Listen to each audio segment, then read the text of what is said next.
Dans l'actualité de ce Sport FM Midi, Maranatha, vice-champion du Togo de la saison 2018-2019.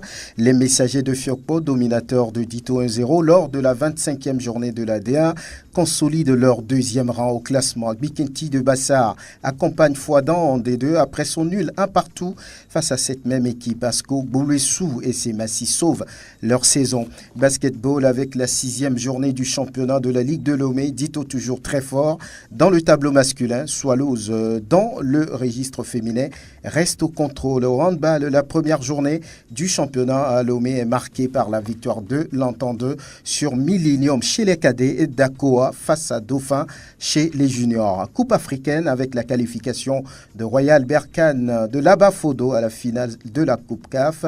En Ligue des Champions, on retrouve deux clubs maghrébins, le WAC et l'Espérance sportive de Tunis. Et puis, c'est lundi, le journal Magazine reçoit Zibo Ayouba. Il est le directeur des sports scolaires et universitaires. Sujet évoqué, les championnats scolaires. Merci de nous choisir, madame, messieurs, le journal de la rédaction. Bienvenue, bonjour à tous. Zibo Ayouba, bonjour. Bonjour, monsieur. Vous allez bien? Nous allons très bien. Alors, vous êtes le directeur des sports scolaires et universitaires. On vient de jouer les phases régionales. On connaît donc ceux qui doivent participer à la phase, on dira, finale. Que voulez-vous dire d'entrée? Bon, nous voulons tout de suite faire remarquer qu'après le déroulement de la phase préfectorale des championnats scolaires, il s'est joué la phase régionale depuis jeudi, vendredi et samedi dans tous les chefs-lieux de région. Et les qualifiés au niveau des différentes disciplines et au niveau des différentes catégories sont connus déjà pour la finale nationale. Voilà, c'est le sujet pour lequel vous êtes dans ce studio aujourd'hui. Nous en parlons jusqu'à la fin de cette édition. Et Maranatha, vice-champion de la première division nationale de football, saison 2018-2019. Les Messagers de Fiokpo consolident leur deuxième rang au sortir de la 25e journée de la D1 après leur victoire 1-0 face à Dito, qui luttait aussi pour cette deuxième place au classement. Un match émaillé par des contestations des robots rouges, contestations dues à un pénalty non accordé par le directeur du match selon les joueurs du club militaire. Au-delà, Ametoko Domensa veut considérer l'essentiel, la victoire sur le terrain. Ça a été un match un peu difficile, mais à la fin, on a la victoire. L'essentiel pour un match de championnat, c'est la victoire qui compte. On est sur la bonne voie parce qu'on vient de gagner, on a 3 points. On est toujours devant. L'essentiel pour nous, le dernier match, il faut le gagner pour terminer le championnat en beauté. Et voilà donc Ametoko Domensa qui est l'entraîneur des Messagers de Fiokpo. Il est interrogé par Prosper Agboklou, sacré champion du Togo 2018-2019. Après la 24e journée, l'ASK a disputé la 25e journée contre l'ASOTR. À l'arrivée, 0 but partout entre chauffeurs et Oterois. Occasion pour Kassim Gouyazou et ses hommes de rentrer en possession de leur trophée de champion du Togo. Le temps pour l'entraîneur Gouyazou d'expliquer ce résultat face à l'ASOTR. Chaque jour a ses réalités. Aujourd'hui, ça n'a pas marché. Les joueurs, d'autant que ça fait une semaine, ils ont pris la finale de la Coupe de l'Indépendance. Donc, ils ont commencé à prendre la grosse tête. Aujourd'hui, on a commencé à les ramener à la raison. Finalement, ça n'a pas marché. On n'a pas perdu, on n'est pas dessus. Parce que le football, c'est comme ça. C'est un travail qui a été très, très dur. Et le championnat a été très, très serré. Et on a su garder toute l'homogénéité de l'équipe. Et à la fin, on est devenu champion. Et c'est une satisfaction pour l'ensemble de l'équipe de ACK. Kassim Gouyazou, entraîneur des chauffeurs de la COSA, interrogé par Kingagoro Asokode, Semassi sous pression a réussi à battre Ange de Notier 3-0. Un résultat qui permet aux guerriers de se maintenir en D1, une performance qui donne le sourire au staff technique, notamment le coach adjoint Ouro Bodi Taouraoué. C'est le fruit du travail, puisqu'on courait derrière cette victoire depuis. Vous savez que ça fait plus de 2 ou 3 matchs qu'on n'a pas eu la victoire à domicile. Bon, on a travaillé au cours de 2 semaines qu'on a eu comme repos. On a essayé de travailler surtout au niveau de la finition pour insister, puisque mes poulains jouaient bien, mais c'est la finition qui pêchait. Je les ai dit qu'ils peuvent faire l'affaire, que je compte sur eux, qu'ils ont l'habitude de le faire. On peut gérer ces 2 buts pourquoi pas marquer même un troisième but. J'ai essayé de les parler, et puis c'est des jeunes qui comprennent bien. C'est comme aux entraînements, quand je les parle, ils comprennent maintenant, le discours passe. Ils ont essayé de respecter les consignes que je leur ai données et ça a porté le fruit, surtout au niveau de la finition.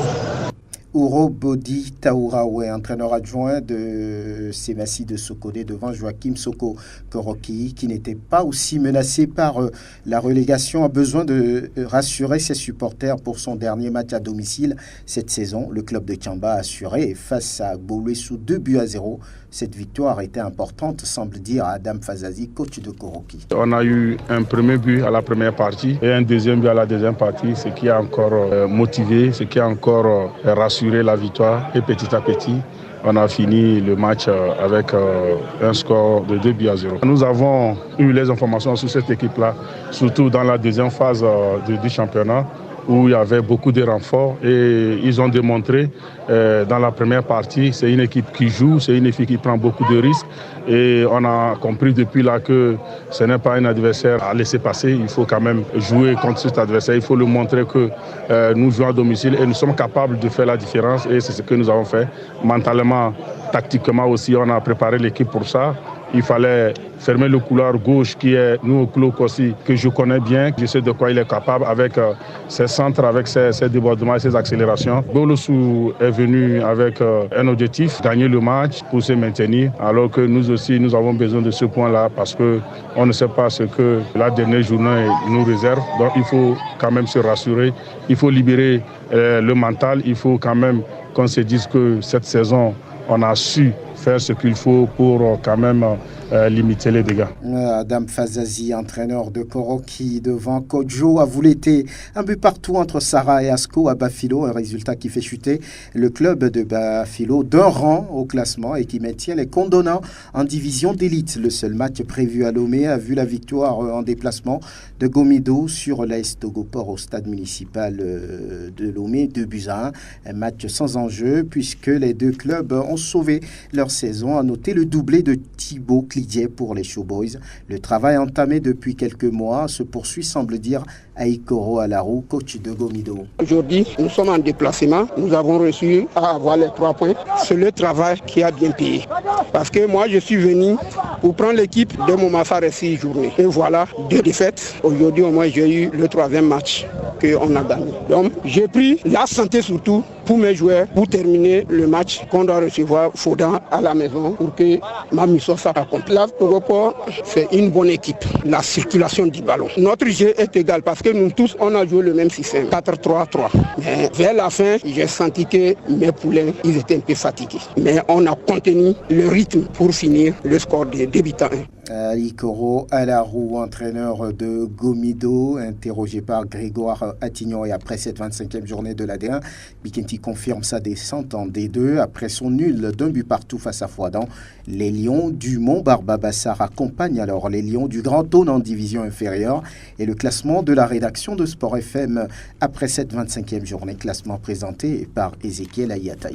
L'ASK, le déjà sacré champion, totalise 44 points plus 1, 40 points plus 0 pour Maranatha, son dauphin. Gomido complète le podium avec 37 points plus 6, 36 points plus 4 et 36 points plus 0 pour Dito et Sarah, respectivement 4e et 5e. Le même nombre de points avec un goal différentiel de -2 pour les Anges de Notchin, 6e. Koroki pointe au 7e rang avec 35 points plus 1. 8e, l'AS OTR qui compte 34 points moins 1. L'AS Togoport est classé 9e avec 33 points plus 0. 10e, Semassi, 32 points moins 2. Avec 31 points moins 1, Gbolwesu et Asko sont respectivement 11e et 12e. 13e, Bikenti, 27 points moins 5 et 14e, Fouadan, 20 points moins 11. Tous les deux relégués en 2e division. Ezekiel Ayataï, monsieur, merci. Zipo Ayouba, vous suivez un peu la première division? Oui, véritablement. Vous êtes surpris par le titre de l'ASK? Pas du tout. Pas du tout, parce que la ASK, déjà, depuis même le championnat passé, a déjà affiché ses ambitions. C'est une équipe qui est arrivée en première division très déterminée. On l'a constaté depuis le championnat précédent. Voilà.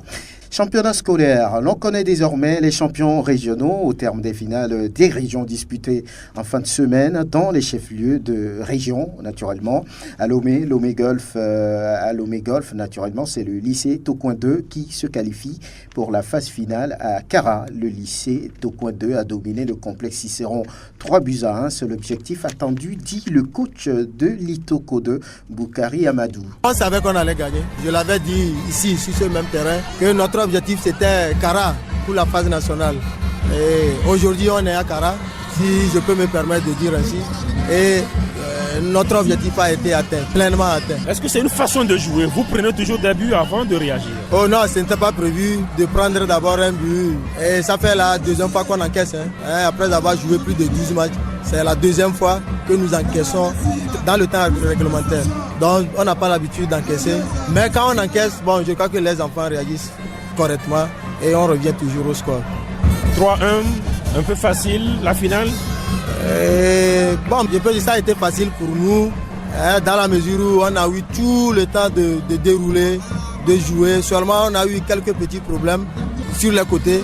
L'adversaire a su nous empêcher de faire des centres, mais on a quand même marqué sur ces centres-là ou bien sur les côtés. Or, c'est notre jeu, on joue au milieu, on met sur le côté, on accélère, on déborde, on sort le ballon, on marque.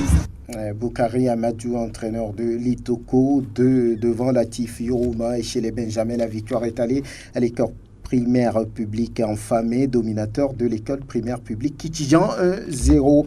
Chez les filles, c'est le lycée Folie Bébé qui enlève la finale aux dépens du lycée technique d'Adido Gomé, battu 5-4 au tir au but. Le score à l'issue du temps réglementaire était de 3 buts partout et dans la région maritime, c'est le lycée Zébévi qui remporte la coupe. Le club des Lacs a battu en finale CG Thiévier, Ville 2 au tir au but. 4-2, 1 partout était le score à l'issue du temps réglementaire. Et écoutez la satisfaction du coach du lycée de Zébévi, Kankou Sossou, après la rencontre. C'était programmé depuis le début du championnat scolaire que je serai en phase nationale cette année. Comme ce sera ma première fois de participer à la phase nationale du championnat scolaire et universitaire du Togo.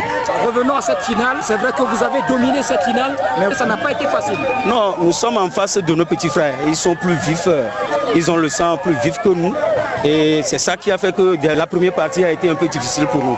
Vous allez jouer la phase nationale. Votre ambition? C'est de revenir dans les lacs avec le trophée national. Vous avez les atouts?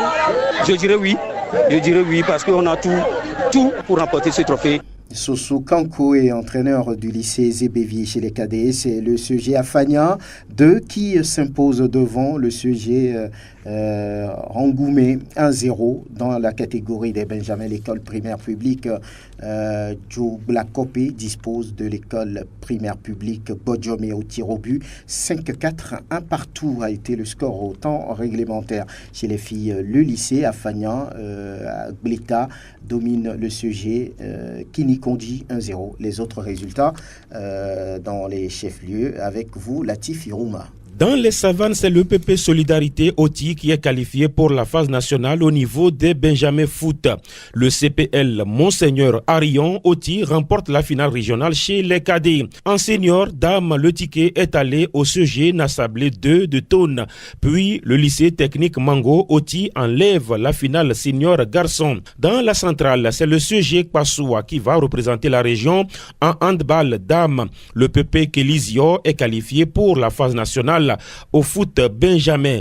Chez les juniors seniors foot, c'est le lycée technique de Sokodé qui est qualifié. À Lomé, l'athlétisme était aussi au rendez-vous. Beignon, à Kouvi du CEG à Dakpame, enlève le 100 mètres filles. Domefa, commis du lycée Baptiste, gagne lui le 100 mètres garçon. Au 800 mètres filles, la couronne est revenue à Porosi et Sowe du lycée Djidjolé. Sojanda, Amivi toujours du lycée Djidjolé, gagne le 1000 mètres filles.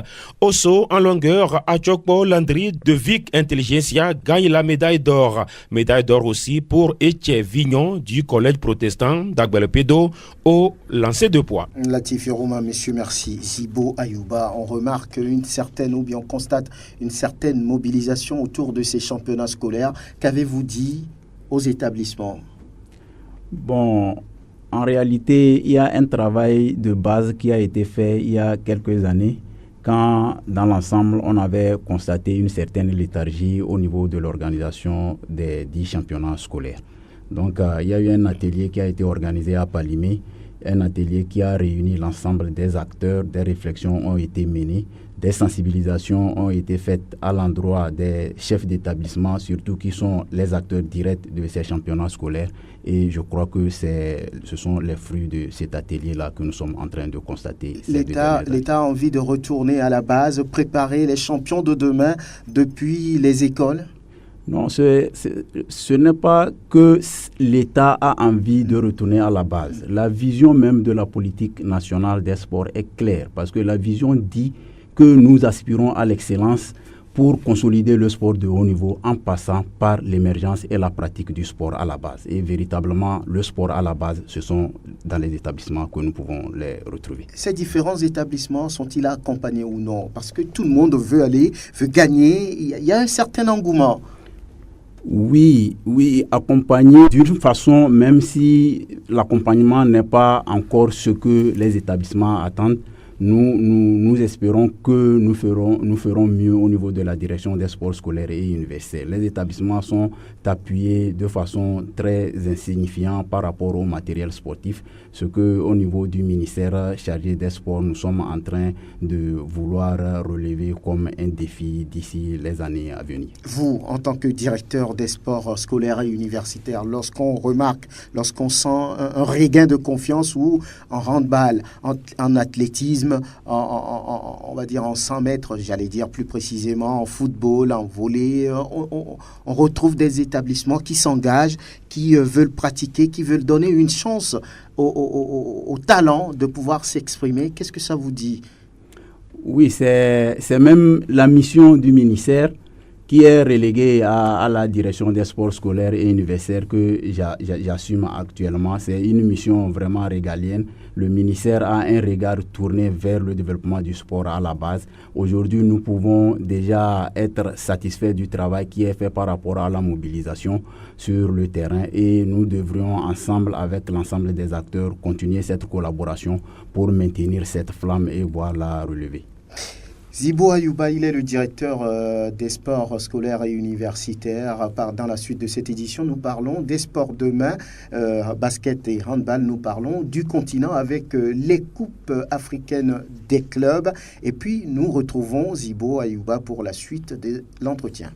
Les sports demain, maintenant, d'abord, quelques résultats de la 6e journée du championnat de basket de la Ligue de Lomé, Grégoire Attignon. Et nous évoquons d'abord la 6e journée du championnat de la Ligue Lomé Golf de basketball. Chez les dames, Swallows reste solide leader. Les Hirondelles de Edranaoué ont corrigé samedi Racing Club 83-50. Toujours chez les dames, mais hier dimanche, l'Étoile filante a disposé de CBS 51-27.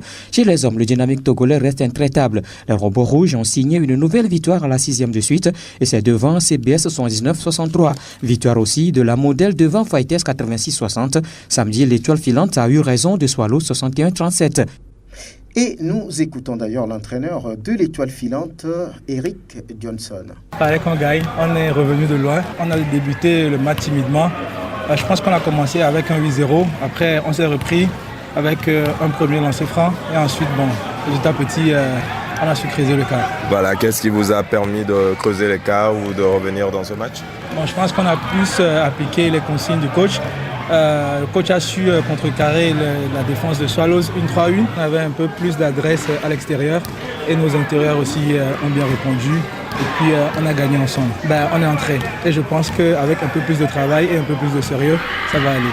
Eric Johnson, entraîneur de l'Étoile filante, homme interrogé par Ezekiel Ayatayo. Ton résultat, Trapp a disposé de Melting Pot 56-49. Ouverture samedi de la nouvelle saison du championnat de la Ligue de handball Lomé Golf. Chez les cadets garçons, l'Entente s'impose largement 48-20 face à Millennium. Dans la catégorie des juniors garçons, Akoa sans forcer l'emporte 42-14 devant dauphin. Écoutez, Teko Anani, encadreur de l'équipe d'Akoa après la rencontre. Nous sommes très contents, ça nous permet de voir le niveau des enfants, des joueurs, le travail qu'on a commencé depuis. Aujourd'hui, on a su ce que notre équipe donne et ce que ça peut donner par la suite. Quand on voit le score, on a l'impression que ça a été facile pour vous. Pas facile, mais c'est juste la maîtrise et l'application des données et des conseils, et puis ça a marché. On sent que c'est une équipe qui grandit progressivement à Akoa. Oui, nous sommes là pour le travail, et c'est le travail qui continue sans cesse. Vous avez sûrement un objectif cette année? Oui, comme la saison passée, le trophée ou rien. Tous les matchs gagnés sans défaite pour sortir premier de notre catégorie en dames comme en hommes. Teko Anani, encadreur de l'équipe d'Ako, interrogé par Angelo Folico. Le troisième match samedi a enregistré la victoire sans appel du champion en titre Liberté 45-26 aux dépens de Millennium chez les seniors hommes. 2 matchs ont été disputés dimanche en dames. Élite a battu Renaissance 27-24 et chez les hommes, Olympique de Vaud humilie Millennium 43-9. Alors, on prépare déjà la phase nationale. À quoi ça va ressembler? Bon, il a été défini depuis le lancement des championnats scolaires et universitaires à Tapamé que cette année, les finales nationales se dérouleront à Kara. Donc actuellement, nous pouvons déjà dire que les qualifiés au niveau des différentes régions en ce qui concerne les établissements primaires et secondaires sont déjà connus. Au niveau du championnat universitaire de Lomé également, ceux qui sont qualifiés sont connus. Il ne reste qu'à connaître les qualifiés au niveau du championnat universitaire de Kara, le championnat qui est prévu se dérouler la semaine prochaine. Alors, cette phase nationale à Kara est prévue se dérouler quand? Bon, maintenant que nous venons de boucler avec les finales régionales, je crois que les examens ne sont pas très loin de nous. Nous allons aussi donner la chance, la véritable chance à nos élèves de s'occuper de leur cahier, de finir très tranquillement les différents examens et juste après le dernier examen qui est le bac 2, nous allons les semaines qui vont juste suivre la fin du bac 2 prévoir organiser les finales nationales à Kara. Mais y a-t-il un objectif de sélection, de mise en place d'une sélection, est-ce qu'il faut dire nationale, dans les différentes catégories, dans les différentes disciplines? Vous avez pensé à ça? Oui, ça fait même partie de nos missions au niveau de la direction des sports scolaires et universitaires. La détection des talents reste une activité très primordiale au niveau de la direction des sports scolaires et universitaires. Ce qui voudra dire que depuis le début des championnats au niveau des préfectures, les différents inspecteurs chargés des sports au niveau préfectoral se chargent de faire les détections au niveau préfectoral. La détection se poursuit également au niveau des finales régionales et à la finale nationale, la détection également continue. Donc sur cette base, l'année passée, même quand on a fini le championnat, on avait déjà le répertoire des différents talents sélectionnés au niveau des disciplines et au niveau des différentes catégories. Ce qui reste à notre niveau, c'est de pouvoir peut-être avoir un peu de temps pour les regrouper, avoir du temps, mais avoir également des moyens, parce que le regroupement nécessite véritablement des moyens. Nous faisons vraiment la détection et la sélection. Il faut pouvoir les regrouper, il faut pouvoir prévoir maintenant participer à des compétitions au niveau régional et sous-régional. Sport mécanique avec la deuxième édition. Hier, de Lomé Urban Race, une compétition de véhicules automoto qui a réuni plusieurs pays de la sous-région. Et c'est libre, qualification, démonstration. On meublé toute la journée avec à la clé un spectacle géant dans la catégorie des M. Réservé aux conducteurs de taxi-moto. C'est le Togolais Sogbo Kofi qui enlève la course. Joseph Marfouz du Togo remporte la compétition dans la catégorie Gymkhana Auto avec sa Nissan 350Z. Dans la catégorie Drag Race Moto, c'est Krishna qui finit en patron, puis le vainqueur de cette édition n'est autre que David Yete Bessine, le Ghanéen, enlève le trophée convoité par tous dans la catégorie de Drag Race Auto, une compétition réussie selon le président du comité d'organisation, Martin Goyenesh. Bilan très satisfaisant, on est vraiment très content. Je pense qu'on a délivré un très beau spectacle pour les jeunes. On a à peu près sécurisé aussi le circuit. on est très contents. Je pense que les spectateurs aussi, je pense que les participants aussi, les Nigérians, les Ghanéens, les Béninois, je pense qu'ils sont tous contents. En tout cas, nous, dans l'organisation, on est très satisfaits. Il y a un 4x4 puissant du Nigeria qui a gagné la course d'accélération. Il y a une moto, une Yamaha R1 Turbo qui est modifiée, qui a gagné la course de moto. Et franchement, ce sont des véhicules qui sont assez puissants, qu'on ne trouve pas facilement dans la sous-région. On est content que ce soit ce genre de véhicule qui est gagné. Mais comme vous avez vu, le Gymkhana, c'est assez difficile. Il faut vraiment maîtriser son volant. Et les pilotes nous ont délivré des beaux dérapages contrôlés et c'était vraiment très intéressant. Quelle a été la particularité de cette deuxième édition? Franchement, la première des choses, c'est la sécurité. C'est pas facile. Comme vous avez vu, il y a des milliers de personnes autour. Les gens sont très excités, il y a de l'adrénaline. Et tout le monde est tenté d'avoir la meilleure vue et de vouloir franchir les barrières de sécurité. Donc on a essayé de mettre l'accent dessus.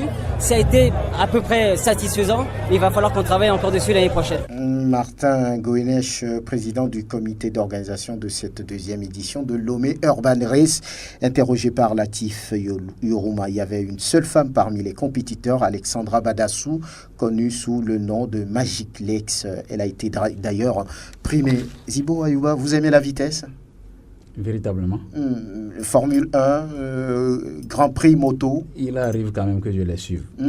La précédente édition, j'avais même pris part à la précédente édition en tant que spectateur. J'ai fait partie un peu du comité d'organisation qui a défini même le circuit. Donc j'étais là à la première édition. Et la deuxième édition qui vient de se dérouler, j'ai compris qu'il y a eu un peu d'amélioration par rapport à l'organisation. Et j'ose croire que les éditions qui vont suivre connaîtront un succès davantage. Vivement la troisième édition de Lomé Urban Race. Alors on vous donne la parole pour une conclusion par rapport au championnat scolaire. Que voulez-vous dire? Je voudrais tout d'abord dire que nous devrions travailler dans la collaboration avec les différentes fédérations pour relever le niveau de l'organisation de nos championnats. Parce que le championnat que nous organisons au niveau scolaire et universitaire constitue vraiment un lieu de détection pour les différentes fédérations. C'est pour elles que nous organisons véritablement ces compétitions. Depuis un certain temps, le travail a bien commencé, nous collaborons et j'ose vraiment croire que les années à venir, les autres fédérations viendront vers nous pour qu'ensemble on puisse voir les conditions dans lesquelles nous allons peut-être commencer par initier, ne serait-ce qu'à Lomé, des compétitions pour les petites fédérations, si vous excusez le terme. Donc, je voudrais vraiment féliciter tous les acteurs qui ont contribué à la réussite du déroulement de nos championnats depuis la phase préfectorale jusqu'à l'aboutissement de la phase régionale. Je voudrais saluer vraiment nos autorités politiques et administratives qui nous ont accompagnés, saluer les chefs d'établissement, les proviseurs, les directeurs régionaux des sports, les inspecteurs, les collègues encadreurs, les enseignants d'EPS, l'ensemble des acteurs, tous les spectateurs qui se sont déplacés. Je voudrais ici dire merci à l'ensemble de tous ces acteurs-là pour la motivation et la motivation surtout de ces élèves-là au niveau des championnats scolaires. Zibo Ayouba, directeur des sports scolaires et universitaires, merci d'être venu. Merci à Gildas Kabouré qui a assuré la mise en onde. Merci à Eloma Dovon pour la vidéo que vous pourrez retrouver sur le www.radiosportfmtg.com. Merci à toute la rédaction, à la réalisation. Merci à vous qui nous avez suivis. On compte sur vous, vous le savez, pour le prochain rendez-vous. Et surtout, faites toujours attention à vous. Chaque seconde est à vivre. Au revoir.